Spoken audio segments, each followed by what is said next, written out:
Hello everybody, welcome to the epilogue of New Testament Volume 15, the finale of Volume 15. I am really pumped because I've basically been wanting to talk about the epilogue for a while now, and it's been tearing me apart on the inside out.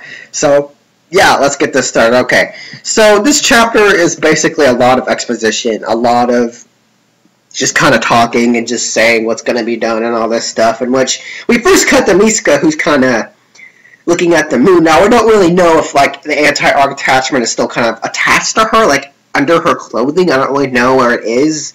We didn't really get a good look. Well, because we saw in the last panel where we saw her with the, looked like her iron sand was kind of, messing around with it, controlling it. But we don't really know if, like, she's hiding it somewhere, or she's just hiding it under her clothing, like on the back, and it just kind of appears or something. We don't really know what, but she's kind of going nuts, kind of thinking, this is a completely different realm from what I'm used to, and I just have so much power now. I can finally help people.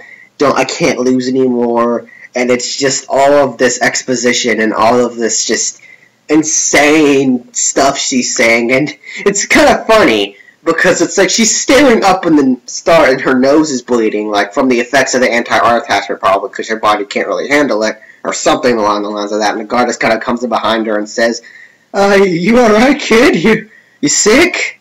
And she just kind of looks back, and I'm not really saying anything, or at least thinks something in her head. So I don't know what, I hate to be that guy, honestly. Just kind of, if I saw like a girl just staring up in the moon and stars, I would just kind of be on my way. But whatever, that'd just be me. And it's also another cool thing too, that this is probably the, let's think here, the first time I think Kimichi's used the moon as a reference, in which, in Railgun, when, we see Accelerator beating up Misaka, and, it's like, I want unlimited power, to kind of grasp the moon, telling Misaka his reason for killing the sisters. And then later on, we see him getting beaten up by Touma, and he kind of sits on the ground lamenting what he's thinking about, why am I losing to this guy? I shouldn't be losing. And he kind of just reaches towards the moon, and then he kind of gets more powerful. Well, as some of you may or may not know, the moon is used as reference for progression or power.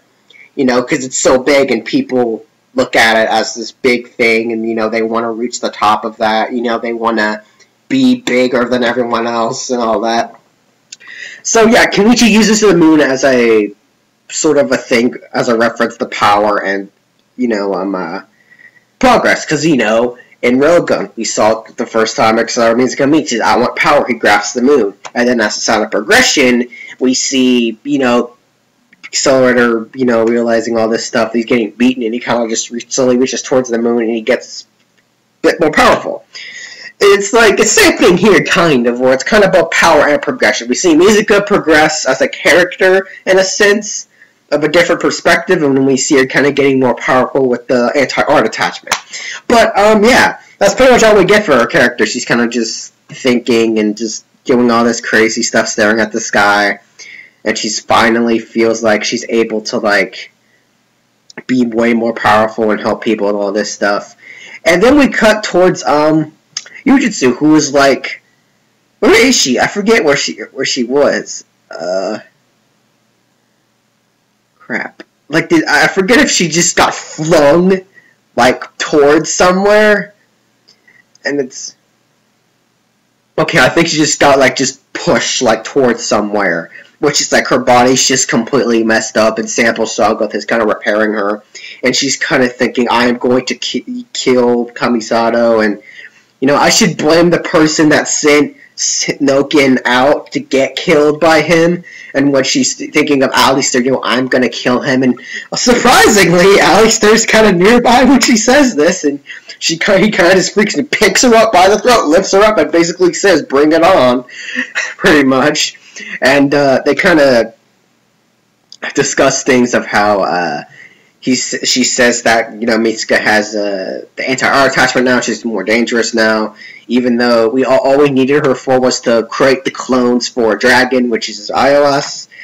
And, we gotta, so it's all if we kill her now, and then, Alister's talking about Kamisato and you kill him, or I think Yujitsu was talking about both, but yeah, whatever. And it was kind of interesting because Aliester says that he needs the clones to make the network to summon Dragon. I don't know if that's ever been established in the past of the Old Testament, really. Like, we knew that he was using something we thought that he was using... Crap, it has been a long time since it was mentioned.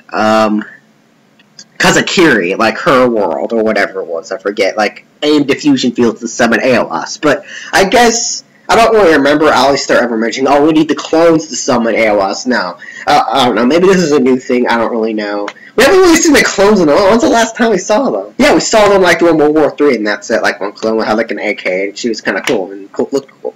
But, yeah, it's, like, the only time I ever saw them. Like, New Testament, well, again, I guess you could say we technically saw a clone in New Testament when she was helping out Touma, but that was more of the will of the network than an actual clone. So, I don't know.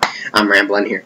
But, yeah, so basically they target both of them, which I'm betting Alister's gonna fight Misaka and Yujitsu is gonna fight Kamisato, which, you know, I mean, if they were to switch, that'd be kind of weird, but honestly, I think Aliester fighting either Kamisato or Misaka would be kind of entertaining, but I feel like him fighting Misaka would be way more entertaining. But, yeah, they're targets of those two people. And it was kind of a weird scene at the end where we see Touma kind of walking, you know, and Awagami's kind of, well, you know, like, I guess kind of cheering him up, or Touma's cheering Awagami up, saying, you know, I don't hate you or anything, and all this stuff, and, you know, he was kind of thinking of Road Ejector and how, you know, she has it now, it's going to be way more, you know, I can't let her abuse. Well, actually, no, never mind. I'm going to get this confused with something else. But yeah, we see Kamisato in the hospital basically thinking, oh, my right hand didn't do all this stuff to the girls. They like me for who I am. But I can't let her have it, so I need to get it back, even though I didn't want it back. And yeah, this makes no sense. I just thought the whole thing was like, yeah, he realized, oh, crap, I can stand on my 2 feet, I can, you know, these girls don't like me for the right hand, they like me for me. Surprising, right? And it's like, I need to get it back, and he's gonna, like, sew back Yujitsu's hand that she cut off on him, so that's kind of weird. I don't know how he's gonna do it, since he only has, Claire, Elsa, and I forget the other one's name, but I know 3 of his members are left, which is the girl with the long hair that made her hair look like ears, cat ears, and the little girl with the suit, and then, of course, we have Claire, who's the, you know, plant lady, which she's doing fine right now. She isn't dead, so yeah. It was confirmed a couple chapters ago. But yeah, they decided to kind of go and fight Yujitsu. I don't know how that's gonna freaking go. That's a freaking mystery. But I guess they know more about Road Ejector than most, so I guess they're kind of the ideal opponents for her. And then, of course, as I said later on, the ending is kind of where Awagami and Touma kind of, well, Awagami kind of just taps him on the back or whatever, and it kind of ends really weirdly, where it's like, oh no, like, does it end with, actually? Yeah, about the new school and stuff, but yeah, it kind of ends really weirdly with the sentence. It's kind of weird. I don't want her to describe how it ended, it's kind of weird. But, yeah, so this volume, pretty freaking good from the most we've gotten. Like, I think it, like, last volume I thought was a little too, like, it was good, but it didn't really seem to have any tension. Like, oh, is anyone gonna die? Like, I felt like kind of like just 2 guys fighting. Yeah, I know I said that. And yeah, I had it at the end, but yeah, it was cool. But I guess this volume kind of hyped it up more than the actual last volume itself. But yeah, I like this volume way more. A lot of just explanation, a lot of setting up, a lot of, I felt like this volume setup had most of the setup from what the previous volumes did, and now this one's setting up for something big to happen next volume. But yeah, I enjoyed it. I really did. And what I think is going to happen next volume is that I really want a Misaka-centered volume, which is probably not going to happen next volume. But I'm just saying, I really want one where it's like maybe we see her kind of lamenting and all this stuff. Maybe she fights Accelerator. Maybe she fights, someone. It'd be kind of cool. Now, Kenichi did bring Accelerator and Hamazura in this, which I'm still freaking confused with Accelerator. Like, what happened? Seriously, what happened? Like, we saw him chasing Salome and we saw the tornado, but what happened to him? Like, we saw Kamisato just kind of appearing out of nowhere, and it's like in the whatever furnace room, and it's like, what? Did they escape? Like, last minute? Because, like, from the description of it, when he arrived at Sonic, he literally just came on he went on the building and he made a tornado. That's what it sounded like. But no, I guess he just left. Or maybe didn't think that he knew her? I don't know, really. But it's really kind of weird. I don't know, but I guess since he brought two of them in here, finally, after all, Hamazura we saw already, but Accelerator at least, they may be important, I guess, maybe next volume or something like that, I don't know. But honestly, I really want something to happen next volume with Misaka and Touma. Is Misaka going to be the example of what the High Priest said, it's only a matter of sooner or later, someone's going to die and they're going to want that power again? Is Misaka going to be an example of that? I hope not. I hope Index is the example to that, not Misaka. Because at least Misaka has more freaking character. Index only said 3 words. 3 words in this whole volume. I forgot them, but yeah, she said 3 words. She wasn't useful at all. She may have been useful in this fight, actually. True, she may not know much about Rejected, but she may know something about something. She figured out the Germain thing. She could have exported something in that, but I guess not. That's too much to ask. Like, I'm alright with Doflatus not being in this, because, it makes sense that she isn't in this since, Kamisato was after her, and all this stuff, and at least she was in it. Like, she provided pretty good, explanations to some stuff, but still, Index didn't really do anything in this, honestly. I don't know why I expect her to do anything anymore. Someday, maybe next volume, maybe that volume after that, maybe the volume after that. I should probably do something at the end or something. I don't know. I don't care anymore, honestly. I may bring it up a lot, but I really don't care. I just really want something. I'm going to keep mentioning her. Because this is Kenichi's mistake here. He's not giving her anything, really. Honestly, I'm fine with it. Honestly, is this a Touma Misaka thing next volume? Probably, so I'm going to wish she's not going to be in it to interfere with it. But yeah, whatever. I'll do a whole Misaka video soon after this video's out.